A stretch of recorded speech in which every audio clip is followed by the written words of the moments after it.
this just fell. Okay, hi everyone. Thank you for joining us on this Facebook Live. I'm Kwon. And I'm Dylan Vogt. I just almost fell off of this box, by the way, so if you saw that, my apologies. Just gotta get to my level. Yeah, kind of, and I'm still not even there.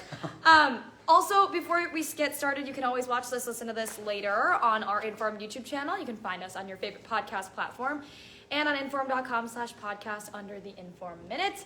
Today, if you don't have to leave your house, just don't. There's a good reason for it, I think. You were outside in it, so I think it makes sense. Yeah, so blowing and drifting snow is the story, especially in between towns when you're getting out in the open there. Of course, you're going to have that blowing and drifting, so you're going to have those little pocket drifts. And not only that, but that cold air rushing over those roads caused for a lot of surprise slick spots. And even this morning, just around town, like, of course, in town, tree protected, you don't really have to worry about that blowing and drifting. But just that cold air rushing over the roads. I mean, I saw many cars just fishtail around corners this morning on my commute into work while I was outside this morning. Like, the roads are slippery, so be careful about that. And it's going to be windy throughout the rest of the day today. And especially if you get out in the open, poor visibility too, with that snow being lofted in the air. So. How long can we expect this to last? Tonight, the winds will be calming down. And skies will be clearing a little bit, so temperatures will be falling into the mid single digits. So it's not going to be a cold night because we're going to have still a few clouds, so it's not going to be all too bad.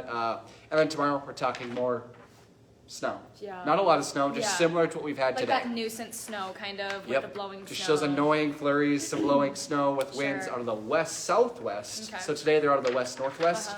Tomorrow, west-southwest. About 15 to 25, gusting to near 40. So more blowing and drifting snow tomorrow. And then the weekend is cold. Yeah, very cold for that, especially that NDSU-UND tailgate. Yeah, it's going to be chilly. So, all right, Dylan, thank you very much. No problem. All right, we're going to get you caught up on some headlines this morning, starting with the city of Fargo right now, trying to really crack down on who is running bars across the city in an effort to control over-serving.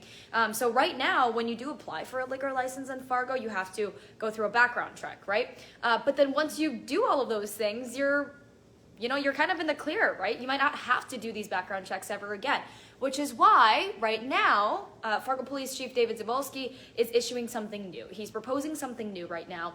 And basically what he wants to do is do an annual review of those people who do hold the city's roughly 200, liquor licenses. He also says he wants to require a business that has a change in management or ownership to notify the auditor's office. That would be within 3 business days. And then from there, they would have 10 days to provide the necessary information for a background check to the auditor's office, who will complete that within 30 days. I know that's a lot of numbers and a lot of info that I'm throwing at you, but basically what they're trying to do is make sure that people are doing these background checks every single year, making sure that the auditor's office is well aware of change in ownership or leadership management, and then from there they're going to have to go through a background check. To put it in the most simple way possible, failure to comply could lead to a fine and or suspension of the liquor license. So again, just a reminder, this is just a proposal, right? Adjustments can still be made. So we'll follow this for you and we will let you know how that turns out. Also, right now, we know a 21-year-old man is recovering after he was stuck in a grain bin in Steele County, North Dakota. We got some pictures today of the bin, and you could see like little triangles, okay? There were like 2 to 3 triangles that we got to see. And those were kind of the holes that these rescue crews had to use to get this man out of that grain bin. It happened in Colgate, North Dakota, just after 11:30 yesterday morning. It took about 2 hours to get that man out. So the county sheriff there says that they surrounded that trapped worker with rescue panels while they were kind of digging out the corn around him. Here's the good news, though. Somewhat, right? I mean, we do know from emergency personnel that the man was conscious. He was able to talk after the rescue, which, we were discussing this morning. This could have ended in a much worse situation. So thank goodness that man is okay, at least for now. We're still trying to get an update on how he is actually doing as so far with his condition this morning, but we do know he's in the hospital right now. So once we get that update, we will definitely bring that to you on WDAY. Okay, today, if you live in Fargo, you can give the Fargo Parks District your input, your thoughts on the master plan for Yunker Farm Park. So that meeting is going to be taking place from 6 to 8 tonight at the Broadway station. And it's going to be outlining priorities and some new opportunities for the park to improve in the coming year. So if you're interested in this, you can definitely just find a link on our website, InForum.com, when it comes to the planning process and the future of Yunker Farm Park. Also right now, with crime labs in North Dakota facing some criticism over the efficiency of crime-related test results, Attorney General Drew Wrigley is asking for a budget boost. He actually announced just yesterday he does plan to ask North Dakota state lawmakers for a major increase from the state. And this all comes, from ongoing struggles to retain employees, which maybe, hey, you own a business and you're also struggling to retain employees. I think right now that's a pretty common trend in the U.S. right now. But it also comes as it's struggling to run a fully functioning state crime lab.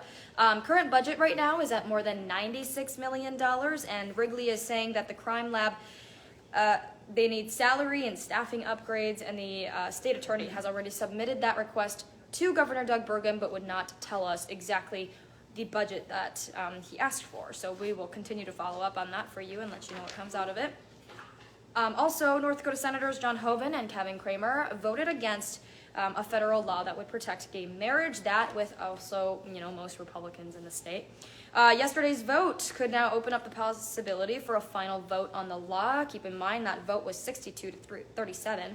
Hoeven and Cramer, they sided against that law, and they cited religious freedom as the reason.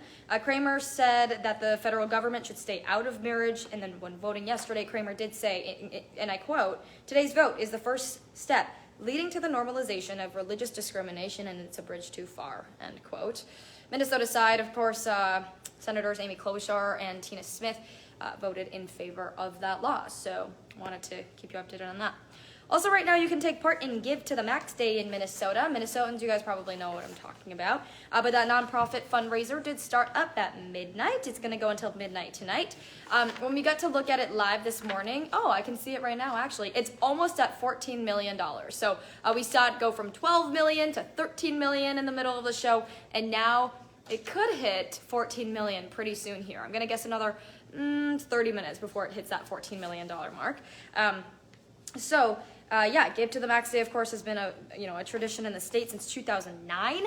It's an opportunity, of course, for Minnesotans to donate to local nonprofits and some schools while helping them each earn more cash incentives as well. And you can find out which local organizations are accepting those donations just by typing in your zip code on the website there. It's givemn.org. All right, let's go on more on a national scope of things. We know right now, again, this is going back to the marriage topic, and the U.S. Senate did jump a major hurdle yesterday to begin debate on the Respect for Marriage Act. So Democrats did secure the 60 votes they needed to break a filibuster on the legislation. Now, 62 senators voted to move forward in that process, 12 Republicans actually joining all 50 Democrats in that vote. Respect for Marriage Act would not require all states to legalize same-sex marriage, but it would actually require states to recognize legal marriages from other states, including same-sex marriages. So Democrats right now are, of course, trying to push this legislation in case the U.S. Supreme Court tries to overturn that ruling that legalizes same-sex marriage across the country. So wanted to let you know about that. Now I have a little fun story I want to share, and it has to do with the game Scrabble. So adorbs might just kind of sound like a cute abbreviation to you. I don't know. That's so adorbs. People say that, right? I think that was bigger a few years ago, but people say it. And it could also help you win your next round of Scrabble because it is one of more than 500 new words added to the game's official dictionary. Some of the new playable words also include dox and zoodle. I don't know what they mean by dox. I mean, Lisa was telling me about this earlier, and when she just said dox, I thought of Doc Martens, but they spelt it like D-O-X. So if anyone has any guesses, let me know, because I don't think I've ever heard that term in that sense. We know that some of the game's rules in the 7th edition of its dictionary also includes proper nouns like Google. Other editions include the words subtweet, vax, and guac. I think totes should be in there. I don't know. I'm just curious to see what other words have been added because those are kind of interesting. I said to Lisa, it very much feels like a Gen Z millennial target focus. You know what I mean? I don't know. Anyway, All right, everyone, don't forget we have Hot Mic with Dom Izzo, 9 to 11, WDAY Extra, InForum.com. What is it today, Thursday? I know that right now everyone is talking about the NDSU-UND game happening at the Fargo Dome this Saturday that Dylan just told us was going to be super cold. So I know that's a big talker right now. There's a lot of question right now, so I don't know. We'll see what happens, but I'm sure he'll recap a little bit of that. He's going to have everything sports for you, so make sure you go join him on his show, Hot Mic, 9 to 11, WDAY Extra, InForum.com. And for 99 cents a month for your first 3 months, you can get an all-access pass to our website, InForum.com. All you have to do is get on your computer or your smartphone and type in InForum.com/subscribe. And you can get that deal. Just like, InForum.com is a really great source for you if you're trying to, just get updated really quick on things, not only in, North Dakota, but you can find things in Minnesota. You can find things even across the country. You can find things around the world. So lots of great content on there. You got sports, you got weather as well. We swear by it here at WDAY. It's kind of our go-to when it comes to news. So if you'd like to take advantage of that, again, that's InForum.com/subscribe. All right, everybody, we have our 11 o'clock newscast here with Becky Parker and Dylan Vogt in about 3 hours, less than. And then our evening coverage starts at 4, goes to 5, 6, 9, and 10. So hope you can join us. And we will be back here tomorrow morning from 5 to 7 for your Friday Fun Day. All right, everyone, have a great day. Stay safe out there. And do not underestimate those roads because they are icy. Bye.